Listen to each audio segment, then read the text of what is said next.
Buenas noches y bienvenidos a la estación 33, transmitiendo terror desde el sótano del planeta. El archivo de hoy, compartido por Michael Whitehouse, nos habla de las cenas de Navidad. Esas dulces convivencias en las que la familia se reúne para comer hasta el hartazgo y darse un delicioso festín, el cual esperan con ansias durante todo el año. Claro que uno tiene que estar muy atento a qué se va a cenar. Uno no quiere salir en el menú. Los dejo entonces con el festín navideño. Sospechó por primera vez que iban a comérselo cuando notó la clara ausencia de olores navideños. Tal vez no fuera un pensamiento consciente, al menos no uno plenamente realizado, pero había un claro malestar creciente en su interior. De algún modo, lo sabía. Seguramente, si una familia te invitaba a una cena de Navidad, la casa estaría llena de los maravillosos aromas asociados a ese banquete anual. Suculento pavo asado, verduras glaseadas con miel, tal vez los vapores del vino caliente o un pudín de Navidad cubierto de brandy. Pero no, todo eso estaba ausente. Sin embargo, la mesa estaba puesta.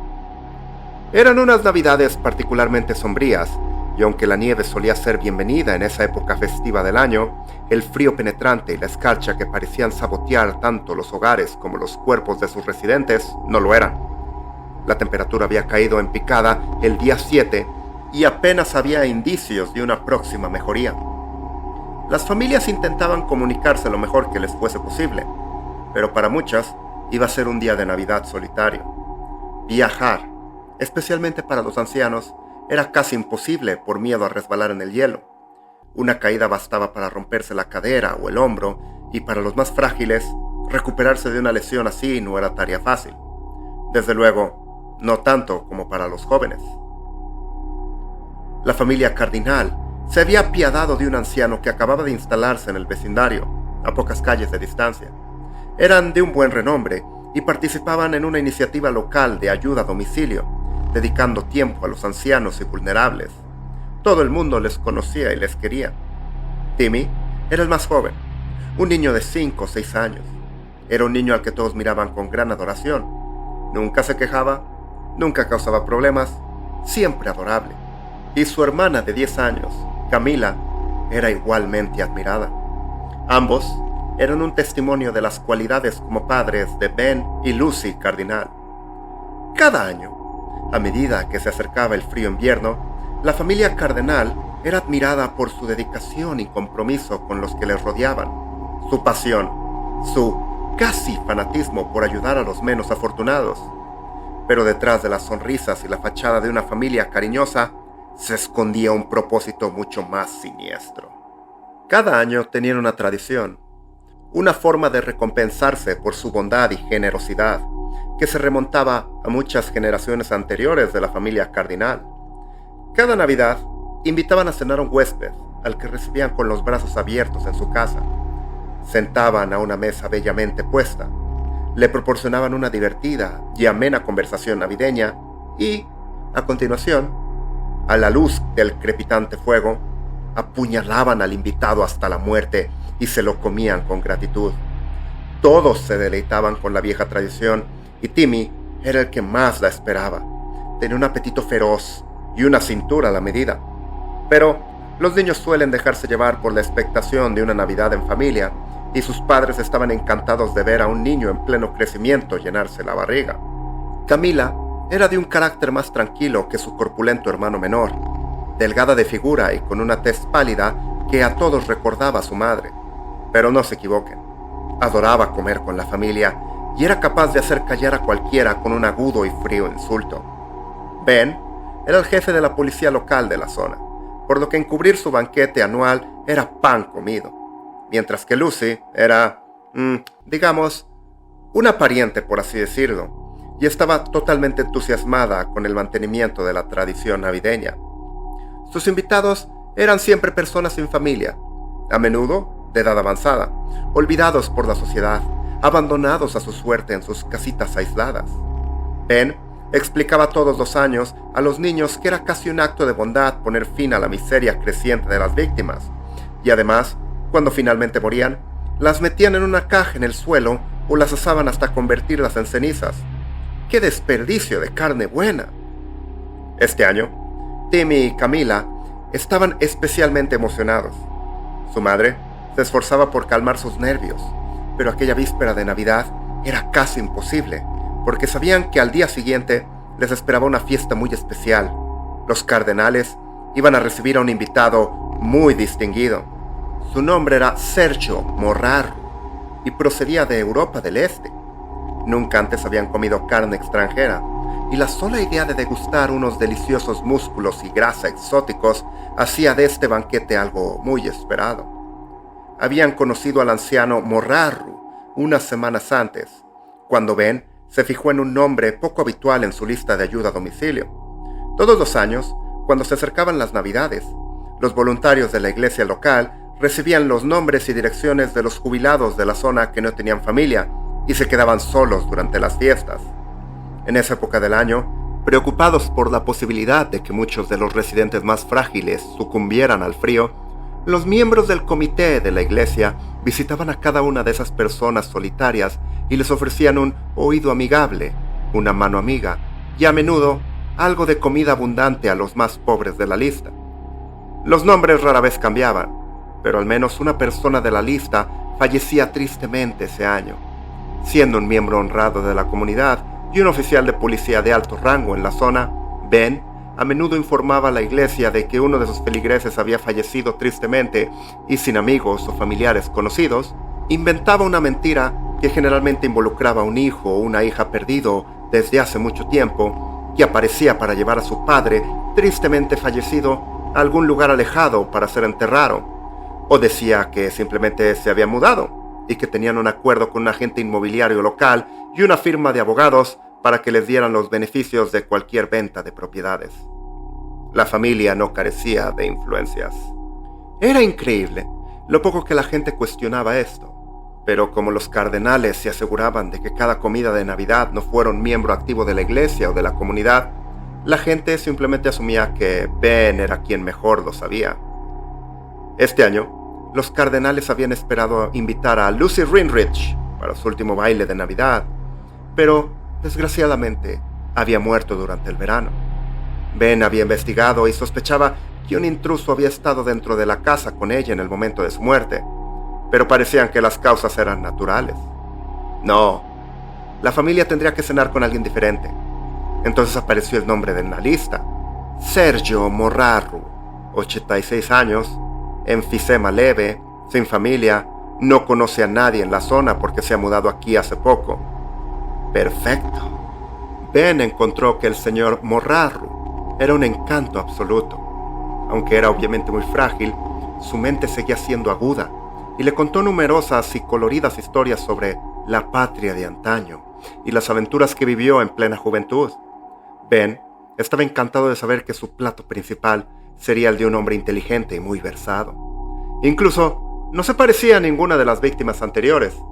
Era bastante alto, aunque ligeramente encorvado por la edad, y con una larga nariz torcida y una mirada intensa. Ben pensó que en su juventud Morarru había sido bastante intimidante. Sin embargo, su amable sonrisa y su evidente fragilidad no dejaban lugar a dudas a Ben de que los niños le adorarían. Les gustaba comer a los que tenían una personalidad y un carácter amigable.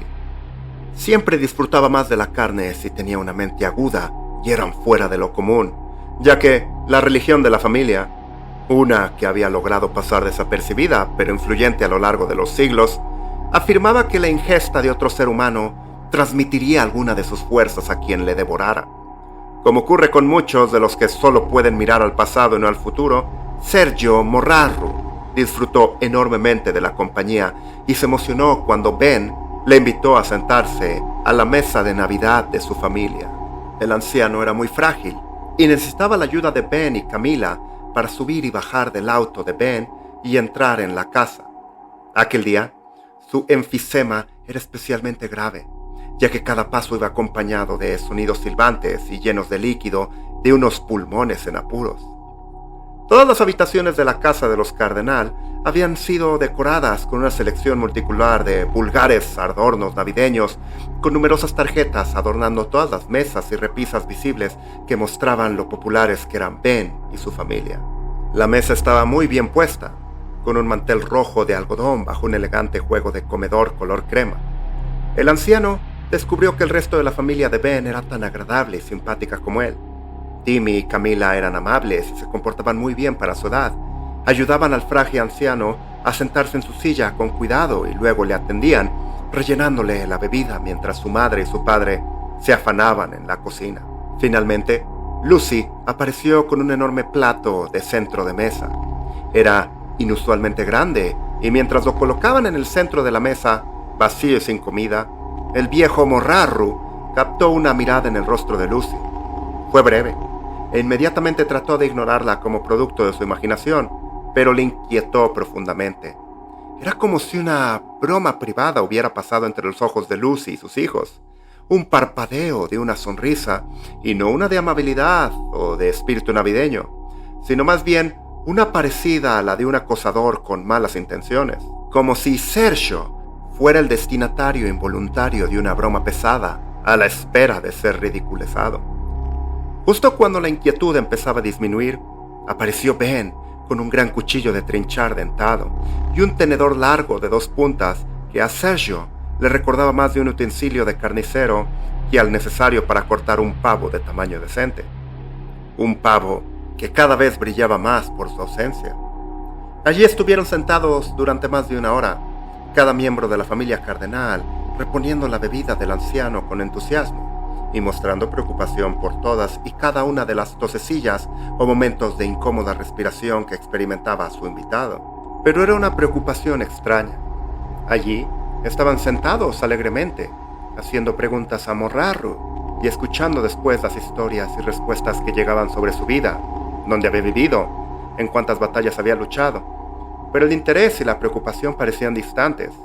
Era solo superficial.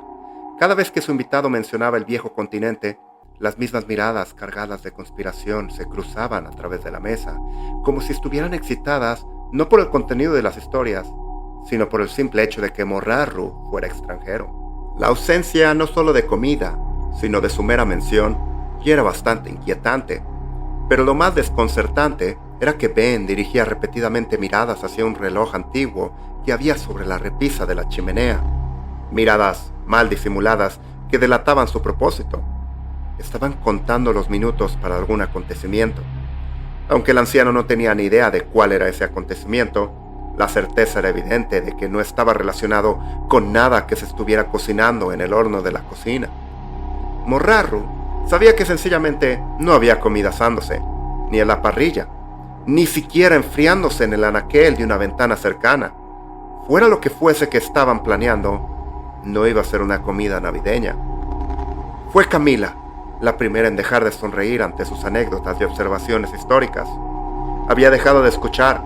Ya no se reía educadamente de los chistes obvios ni del entrañable espectáculo de un anciano que se repetía a sí mismo por olvido. Camila simplemente miraba con esos ojos oscuros, fríos y precisos, como una serpiente antes de dar un mordisco. Timmy fue el siguiente en abandonar el acto y empezó a sonreír amenazadoramente a Sergio, mientras sus manos agarraban intensamente un pequeño cuchillo de sierra para carne. Lo más alarmante era que el centro de la mirada de Timmy no era el rostro del anciano, sino su arrugado cuello. Con una última mirada al reloj, Ben dejó de ser el anfitrión jovial y atento y empezó a pasar 2 dedos por el enorme cuchillo de trinchar que tenía delante, con una mezcla de ira y lujuria en el rostro. Sergio había visto muchas cosas en su vida, pero nada tan sorprendentemente extraño y desconcertante como esto. Finalmente, cuando el reloj empezó a dar las campanadas, Lucy abandonó su falsa y simpática coraza y dejó al descubierto la fría y retorcida personalidad que yacía bajo ella. Mientras las campanadas sonaban lentamente por toda la casa, una tras otra, resonando solitarias y penetrantes en su simbolismo, cada uno de los cardenales se levantó de sus sillas con afilados y dentados cuchillos en la mano y esperó. La campanilla sonó una vez y pronunciaron al unísono una frase indescifrable. La campanilla sonó 2 veces y aumentaron su coro en culto de ferocidad y volumen. El timbre sonó 3 veces y luego se detuvieron. Todo quedó en silencio, la casa desprovista de sonido, de espíritu navideño y de esperanza. Los jadeos del anciano aumentaron de intensidad cuando Sergio se percató del extraño espectáculo que ofrecía la retorcida familia a punto de cenar. La familia rodeó la mesa en silencio y con eficiencia y se quedó inmóvil, rodeando a su invitado. Justo cuando el anciano estaba a punto de preguntar qué iba a ser de él, el reloj de la repisa de la chimenea cobró vida por última vez. La campanada era diferente de las demás, era más agudo, de algún modo más fétido, y resonó una y solo una vez en toda la casa de los Cardinal. Desde atrás, Lucy degolló al anciano de oreja a oreja mientras Ben clavaba su cuchillo de trinchar en el estómago de Sergio.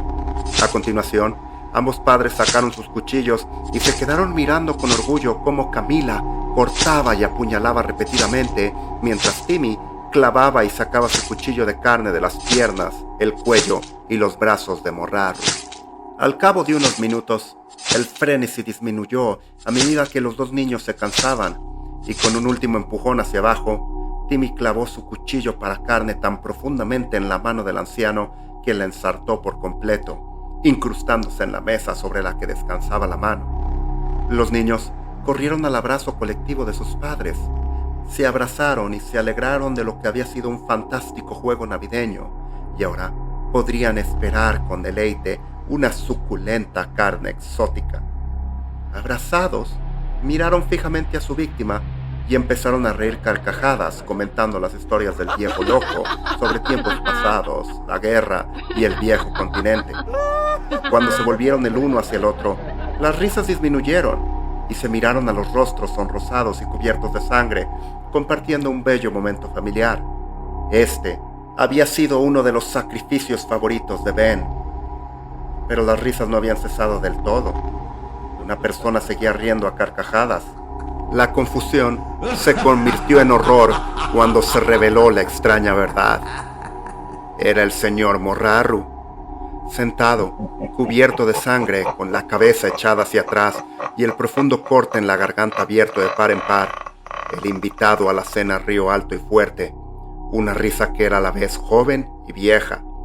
Su cabeza se arqueó hacia adelante mientras le arrancaba de la mano el cuchillo de carne a Timmy, dejándolo caer al suelo. Camila gritó mientras Lucy se escondía detrás de Ben.